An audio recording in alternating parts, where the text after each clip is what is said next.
سورہ نور میں اللہ رب العالمین کا ارشاد ہے فی بیوت اذن اللہ ان ترفع ویذکر فیہا اسمہ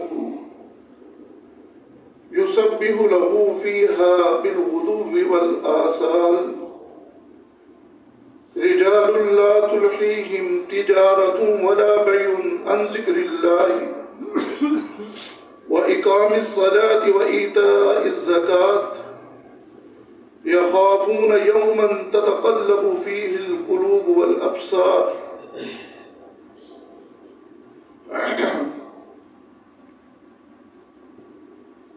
گھروں میں سے وہ گھر فی بیوت اذن اللہ کہ جس کے متعلق اللہ تعالی نے حکم دیا ہے کہ ان ترفع کہ اس گھر کو تم اہمیت دو، اس کو رفعت اور بلندی دو۔ وہ گھر کون سے ہیں؟ وہ اللہ کے گھر کہ جسے مسجد کہا جاتا ہے۔ اللہ تعالی نے مسجد کو اہمیت دینے کا حکم دیا۔ اہمیت کس طرح سے دی جائے گی؟ وَيُذْكَرَ فِيهَا اسْمُهُ کہ اس میں اللہ تعالی کے نام کا ذکر کیا جائے۔ ان مساجد کے اندر انہیں اہمیت اور فضیلت دی جائے اور یہاں پر اللہ کے نام کا ذکر کیا جائے، اللہ کا ذکر کیا جائے۔ یسبح له فیہا بالغدو والآصال اور ان گھروں کے اندر صبح و شام اللہ تعالی کی تسبیح بیان کی جائے، اس کی پاکی بیان کی جائے۔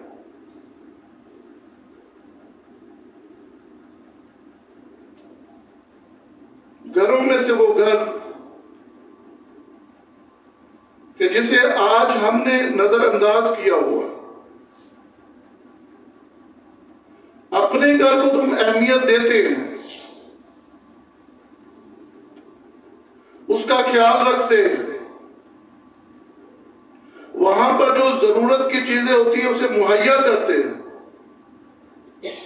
اس کو بنانے میں، اس کو سنوارنے میں اپنا روپیہ اور پیسہ خرچ کرتے ہیں۔ لیکن گھروں میں سے وہ گھر جو اللہ کا گھر ہے، وَأَنَّ الْمَسَاجِدَ لِلَّهِ کہ بے شک مسجدیں اللہ کے لیے ہیں، یہ اللہ کے گھر ہیں۔ تو جس گھر کو، جس مسجد کو اللہ تعالی نے اہمیت دینے کا حکم دیا، اذن اللہ، اللہ تعالی نے اس بات کا حکم دیا کہ ان ترفع کہ انہیں رفعت دی جائے، انہیں اہمیت دی جائے۔ ہماری بہت کم توجہ ان گھروں پر ہوتی ہے۔ ان گھروں کو بنانا، سنوارنا، اس کی ضروریات کا خیال رکھنا، اور پھر سب سے بڑی بات کہ ان مساجد کو آباد کرنا، کہ ان یذکر فیہا اسمہ کہ ان گھروں کے اندر اللہ تعالیٰ کا ذکر کیا جائے۔ وَيُسَبِّحُ لَهُ فِي الْغُدُوِّ وَالْآصَالِ اور صبح اور شام کے اوقات میں یہاں پر اللہ تعالیٰ کی پاکی، اس کی تسبیح بیان کی جائے۔ ہم میں سے کتنے لوگ ہیں جو مساجد کو وقت دیتے ہیں؟ رمضان کا بابرکت مہینہ ہے،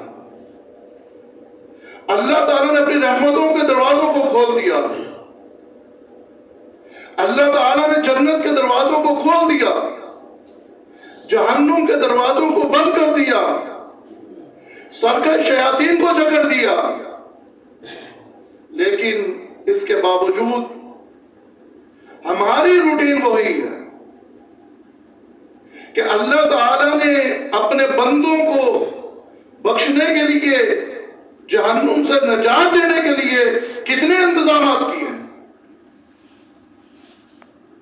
کہ اللہ تعالیٰ اپنی رحمتوں کے دروازوں کو کھول رہا ہے، جنت کے دروازوں کو کھول رہا ہے، جہنم کے دروازوں کو بند کر رہا ہے، سرکش شیاطین کو جکڑ رہا ہے کہ میرے بندے عبادت کر کے جنت کو حاصل کر لیں اور جہنم سے بچ جائیں۔ صحیح بخاری سے مسلم میں ہے، اللہ کے نبی صلی اللہ علیہ وسلم نے ارشاد فرمایا کہ اللہ تعالی رمضان کی ہر رات میں بہت سارے لوگوں کو جہنم سے آزاد کر دیتا ہے۔ راتوں کو ہم کتنا اٹھ کے مساجد کو آباد کرتے ہیں کہ مسجد میں آ جائیں، قیام اللیل کریں، رات کی نماز پڑھیں، قرآن مجید کی تلاوت کریں، اللہ تعالیٰ سے جہنم سے بچنے کے لیے دعا کریں کہ اللہ ہمارا بھی نام ان لوگوں میں لکھ دے کہ جن لوگوں کو تو جہنم سے آج کے دن آزاد کرا۔ کتنی ہماری محنت، کتنی کوشش، کتنی طاقت ہو کہ وہی دنیا کی دوڑ، دنیا کی لگن، کہ جس طرح سے پہلے ہم دن بھر کام کرتے تھے اور رات کو سو جاتے تھے، وہی روٹین ہماری۔ میرے بھائیوں، کچھ فکر کیجیے، زندگی بہت تھوڑی ہے، ایک دن آنا ہے کہ ہماری سانسوں کی ڈوری ٹوٹ جائے گی اور پھر اس جہاں سے ایک اگلے جہاں کی طرف قبر کے اندر اٹھا کے بٹھا لیا جائے گا، پھر پوچھا جائے گا کہ تیرا رب کون تھا؟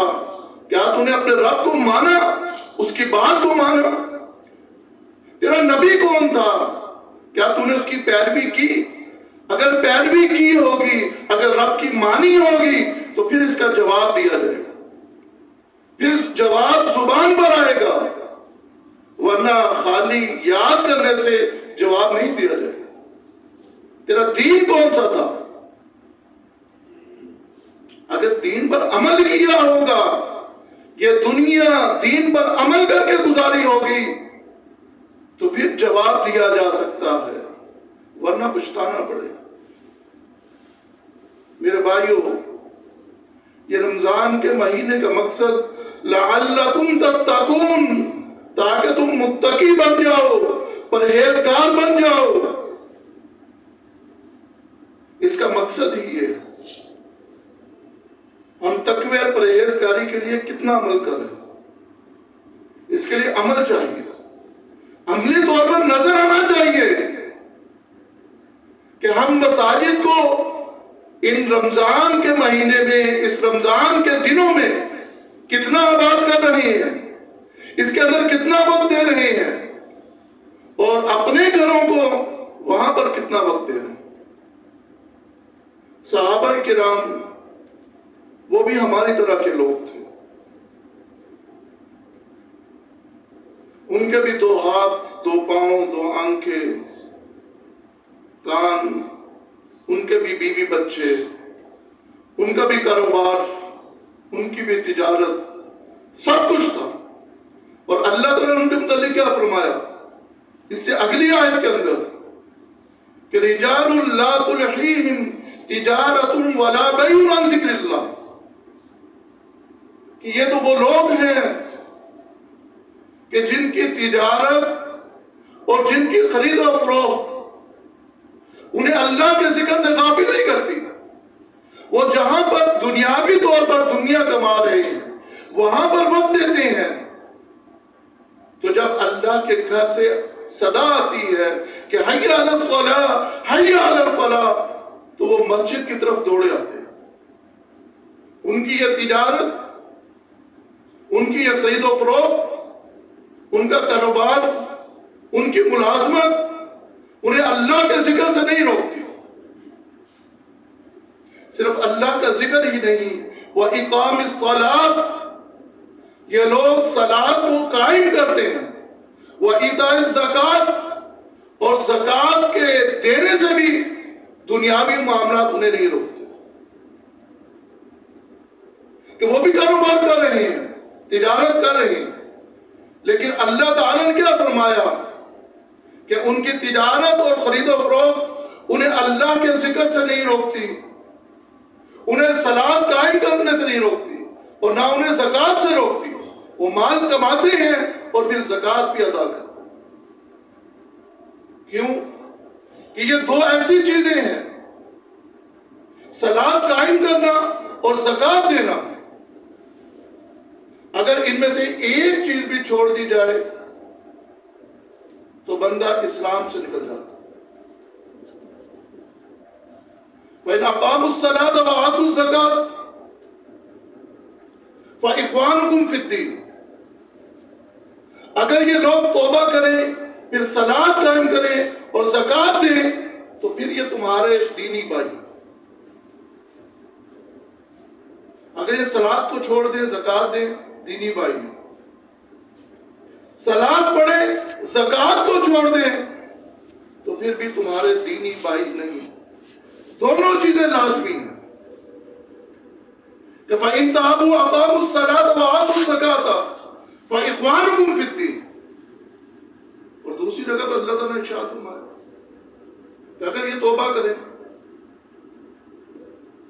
اس کے بعد صلاۃ قائم کریں اور زکات دیں تو پھر فَخَلُّوا سَبِيلَهُمْ، پھر تم ان کا راستہ چھوڑ دو، پھر ان کے ساتھ جنگ لیں۔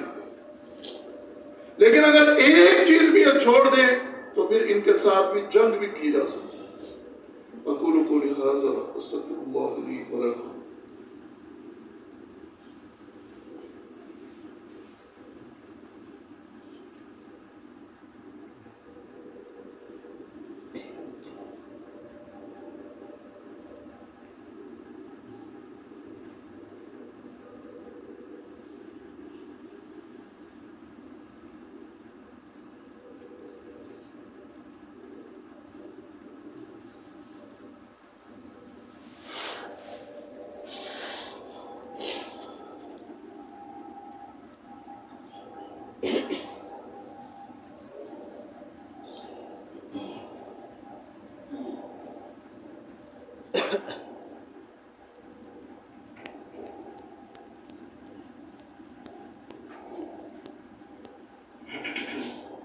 الحمد لله، إن الحمد لله نحمده ونستعينه ونستغفره ونعوذ بالله من شرور أنفسنا ومن سيئات أعمالنا، من يهده الله فلا مضل له ومن يضلل فلا هادي له، وأشهد أن لا إله إلا الله وحده لا شريك له، وأشهد أن محمدا عبده ورسوله، أما بعد فإن خير الحديث كتاب الله، وخير الهدي هدي محمد صلى الله عليه وسلم، وشر الأمور محدثاتها، وكل محدثة بدعة، وكل بدعة ضلالة، وكل ضلالة في النار۔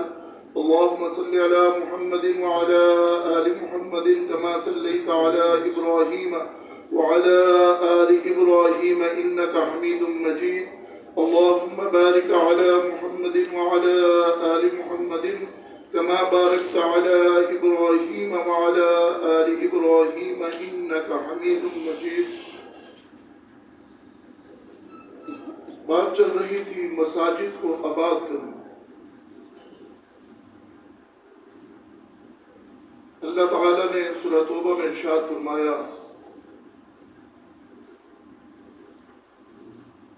کہ مساجد کو آباد کرنا، اس کو تعمیر کرنا، یہ ایمان والوں کا کام ہے۔ انما یعمر مساجد اللہ من آمن باللہ والیوم الآخر۔ بے شک مساجد کو وہ لوگ تعمیر کرتے ہیں، اس کو آباد کرتے ہیں، اس کو بناتے ہیں کہ جو اللہ پر ایمان رکھتے ہیں اور آخرت کے دن پر ایمان رکھتے ہیں۔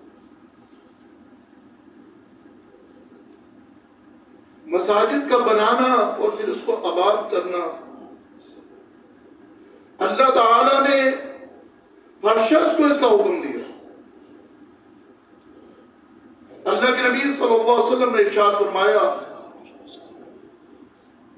صحیح مسلم میں ہے، کہ تم اپنے محلوں کے اندر مساجد کو بناؤ، اور صحابہ کرام اپنے گھروں کے اندر ایک جگہ کو مختص کیا کرتے تھے کہ جہاں پر وہ صلاۃ وغیرہ پڑھیں۔ ہماری توجہ ہی نہیں اس طرف۔ ترمذی کے اندر ہے، اللہ کے نبی صلی اللہ علیہ وسلم نے فرمایا کہ کسی بستی یا جنگل کے اندر 3 شخص مسلم ہو اور وہ صلاۃ با جماعت قائم نہ کریں تو اللہ تعالیٰ ان لوگوں پر شیطان کو مسلط کر دے۔ نماز نہ پڑھنا تو کفر ہے کہ کوئی بندہ نماز ہی چھوڑ دے۔ من ترک صلاۃ متعمدا فقط کفر، کہ جو شخص بھی جان بوجھ کر نماز چھوڑے گا وہ یقیناً کفر کرے گا۔ تصور ہی نہیں اسلام کا کہ کوئی شخص نماز چھوڑ دے، لیکن نماز کو با جماعت ادا کرنا اور مسجد میں ادا کرنا، مسجد کو اہمیت دینا کہ جس کا حکم اللہ تعالیٰ نے دیا ہے، حضرت اللہ نے جس کا حکم اللہ تعالیٰ نے دیا ہے کہ انترفا، کہ تم اسے اہمیت دو۔ صحیح بخاری سے مسلم میں ہے، اللہ کے نبی صلی اللہ علیہ وسلم نے ارشاد فرمایا کہ جب کوئی بندہ مسجد میں آتا ہے اللہ تعالیٰ کے فرائض میں سے کسی فرض کو ادا کرنے، کسی صلاۃ کو ادا کرنے کے لیے، تو وہ جتنی دیر تک مسجد میں رہتا ہے اللہ تعالیٰ اتنی دیر اس کے لیے جنت میں مہمانی تیار کرتا ہے۔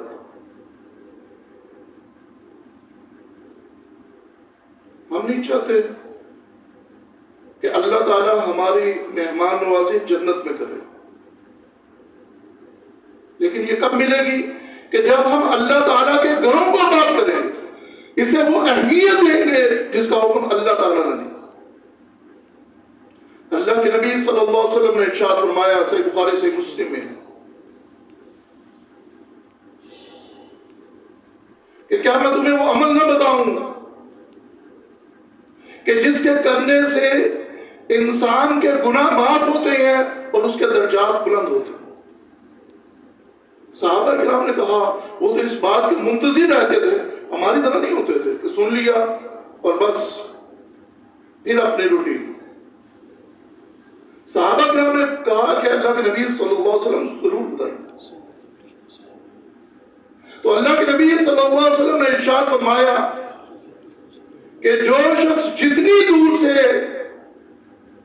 گھر سے اچھا وضو کر کے طہارت کر کے جتنی دور سے چل کر مسجد آئے گا اس کے ہر قدم پر ایک گناہ اس کا معاف کیا جائے گا اور ہر دوسرے قدم پر اس کا ایک درجہ بلند کیا جائے گا۔